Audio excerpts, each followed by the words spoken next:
ಇನ್ನು ಇದೆಲ್ಲದರ ಜೊತೆಗೆ ಇವ್ರಿಗೇನು ಕಡಿಮೆ ಬೆಂಬಲ ಇದೆಯಾ ದರ್ಶನ್ ಅವ್ರಿಗೆ?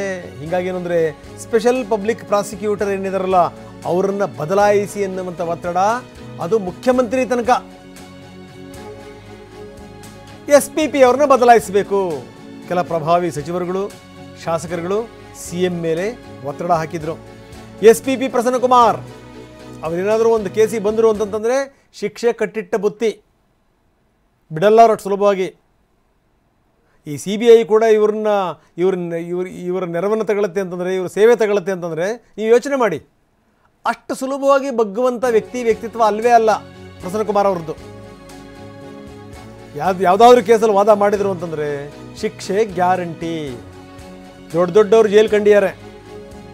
ಒಂದಷ್ಟು ವಿವರಗಳನ್ನು ಕೊಡ್ತಾ ಇದ್ದೀವಿ. Vinay Kulkarni case, DK case, ಅಲ್ಲೂ ಕೂಡ ಇವರು SPP. ಕೆಫೆ ಬಾಂಬ್ ಬ್ಲಾಸ್ಟ್ ಕೇಸ್ನಲ್ಲೂ ಕೂಡ ಇವರು ಸ್ಪೆಷಲ್ ಪಬ್ಲಿಕ್ ಪ್ರಾಸಿಕ್ಯೂಟರ್ ಆಗಿ ಸೇವೆ ಸಲ್ಲಿಸಿದ್ರು. ಬಾಂಬ್ ಬ್ಲಾಸ್ಟ್ ಆರೋಪಿಗಳನ್ನು ಜೈಲಿಗಟ್ಟೋದ್ರಲ್ಲಿ ಪ್ರಮುಖವಾದಂಥ ಪಾತ್ರ ಇವರದ್ದು.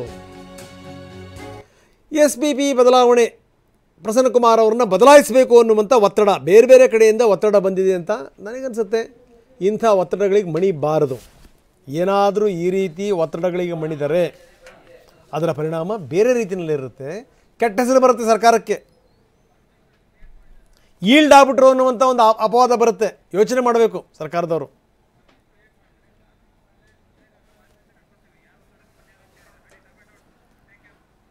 ಇದಕ್ಕೆ ಸಂಬಂಧಪಟ್ಟಂಗೆ ಗೃಹ ಸಚಿವರು ಮಾತಾಡಿದ್ದಾರೆ. ಈಗ ಕಾನೂನಿನ ವಿಚಾರಕ್ಕೆ ಸಂಬಂಧಪಟ್ಟಂಗೆ ನಮ್ಮವ್ರು ಏನು ಹೇಳ್ತಾರೆ ಅಂದರೆ ಸಲಹೆ ಸೂಚನೆಗಳೇನಿದೆ ಅದನ್ನು ಪಾಲಿಸ್ತೀವಿ, ಯಾರ ಒತ್ತಡಕ್ಕೂ ಕೂಡ ನಾವು ಮಣಿಯಲ್ಲ ಅನ್ನುವಂಥ ಮಾತನ್ನು ಹೇಳಿದ್ದಾರೆ ಪರಮೇಶ್ವರ್. ಹೀಗಾಗಿ SPP ಬದಲಾವಣೆ ಅನ್ನುವಂಥದ್ದು ಮಾತಿದೆಯಲ್ಲ, ಇದಕ್ಕೆ ಸಂಬಂಧಪಟ್ಟಂಗೆ ಅವರು ಪ್ರತಿಕ್ರಿಯೆ ಕೊಟ್ಟಿದ್ದಾರೆ. ನಾವು ಅಷ್ಟು ಸುಲಭವಾಗಿ ಯಾರ ಮಾತಿಗೂ ಕೂಡ ಮಣಿಯಲ್ಲ. ಕಾನೂನು ಸಲಹೆಗಾರರು ಏನು ನಮಗೆ ಸಲಹೆ ಕೊಡ್ತಾರೆ ಅದರ ಪ್ರಕಾರ ನಡ್ಕೋತೀವಿ. ಇದು ಬೆಂಗಳೂರಿನಲ್ಲಿ ಡಾಕ್ಟರ್ G ಪರಮೇಶ್ವರ್ ಕೊಟ್ಟಿರುವಂಥ ಹೇಳಿಕೆ.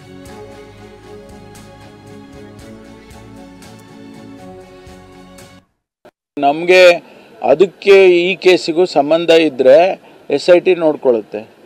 ಒಂದು ವೇಳೆ ದರ್ಶನ್ ಅವ್ರ ಬಗ್ಗೆ ಫರ್ದರ್ ಇನ್ವೆಸ್ಟಿಗೇಷನ್ಸ್ ಮಾಡಬೇಕು ಅಂದರೆ ಅವರು ನಮಗೆ ಸರ್ಕಾರನ ಕೇಳ್ತಾರೆ.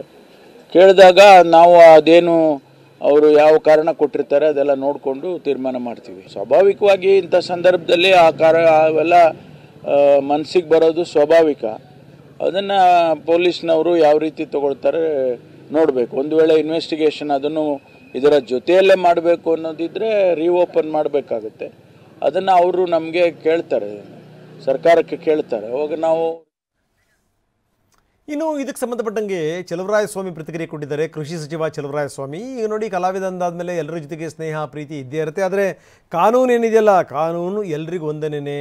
ಯಾರಾದರೂ ತಪ್ಪು ಮಾಡಿದ್ರೆ ಆ ಶಿಕ್ಷೆಯನ್ನು ಅನುಭವಿಸಲೇಬೇಕು ಅಂತಾರೆ ಚಲುವರಾಯಸ್ವಾಮಿ. ಬದಲಾವಣೆ ಮಾಡೋ ಅವಶ್ಯಕತೆ ಇದೆಯಾ ಇಲ್ಲ ಅನ್ನೋದು ಗೃಹ ಸಚಿವಾಲಯ ಮತ್ತು ಮುಖ್ಯಮಂತ್ರಿಗಳು ರಿವ್ಯೂ ಮಾಡಿದಾಗ ಅವ್ರ ಮುಂದೆ ಬಂದಾಗ ಅವರು ಅದನ್ನು ಡಿಸಿಷನ್ ತೊಗೋಬೇಕಾಗತ್ತೆ. ಇದು ಮಾಹಿತಿ ಇಲ್ಲದೆ ನಾನು ಅದನ್ನು ರಿಯಾಕ್ಟ್ ಮಾಡ್ತಕ್ಕಂಥ ಸೂಕ್ತ ಅಲ್ಲ. ಇದು ಒಂದು ಮುಖ್ಯಮಂತ್ರಿಯವರಿಗೆ ವರದಿ ಸಿಗುತ್ತೆ, ಗೃಹ ಸಚಿವರಿಗೆ ಸಿಗುತ್ತೆ. ಬಹುಶಃ ಇದು ಚರ್ಚೆಯಲ್ಲಿ ಇರ್ತಕ್ಕಂಥ ವಿಚಾರ. ಬದಲಾವಣೆ ಮಾಡೋದು ತಪ್ಪೇನು ಅನ್ನೋ ರೀತಿಯಲ್ಲಿ ಹೇಳಿದ್ದಾರೆ ವಿನ ಅವರು ಬದಲಾವಣೆ ಮಾಡ್ತೀವಿ ಅಂತೇನು ಹೇಳಿಲ್ಲ. ಸೊ ಅದರಿಂದ ಬಹುಶಃ ಅದ್ರ ಬಗ್ಗೆ ಏನು ಅಂತ ಮಾಹಿತಿನ ಪೂರ್ತಿ ತಿಳ್ಕೊಳ್ಳೋದಲ್ಲೇ ನಾವು ಮಾತಾಡ್ತಕ್ಕಂಥದ್ದು.